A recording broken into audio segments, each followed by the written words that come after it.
गावाजवळ एका खाजगी जागेत राजरोसपणे माती भराव करत असतानाच चक्क नैसर्गिक नाला अडवल्याचा धक्कादायक प्रकार समोर आला आहे. या नाल्यातून सांडपाणी वाहून जात असत, मात्र नाल्यात माती भराव केल्याने तुंबलेलं सांडपाणी विहिरीत साठले आहे.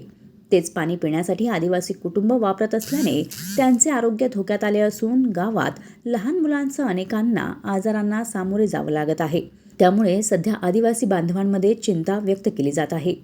सावरोली ग्रामपंचायत हद्दीत आदिवासी कुटुंबांनी स्थलांतर करून नवीन पवई आदिवासी वाडी निर्माण केली आहे. या ठिकाणी जवळपास 16 ते 17 कुटुंब राहत आहेत.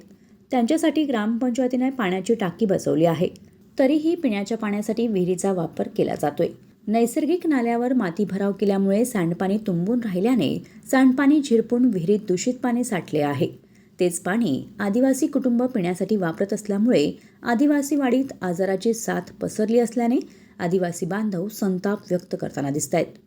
या घटनेची माहिती लोकप्रतिनिधींना तोंडी स्वरूपात दिल्याचे रामदास शंकर पवार, दत्ता पवार, चंद्रकांत पवार, संजय वाघमारे, पिंकी पवार, सीता वाघमारे यांचं आदिवासी ग्रामस्थ महिलांनी सांगत आपला संताप व्यक्त केलाय.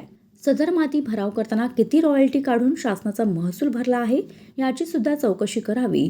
तसेच आदिवासी बांधवांना वेटीस धरून त्यांच्या आरोग्याशी खेळल्याबाबत न्याय देऊन कारवाई करावी अशी मागणी आदिवासी बांधवांनी केली आहे.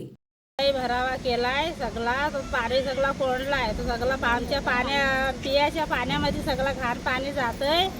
सारखी दवाखान्यामध्ये घ्यायला लागतं. मोठी माणसं पण आजारी झाले. माती अडली म्हणून पाणी तुंबून खड्ड्यात गेला डवऱ्यामध्ये, तो पियाला पिऊन पोरा आमचे आजारी झाले. Bureau report, news 46, Raigad, Khalapur.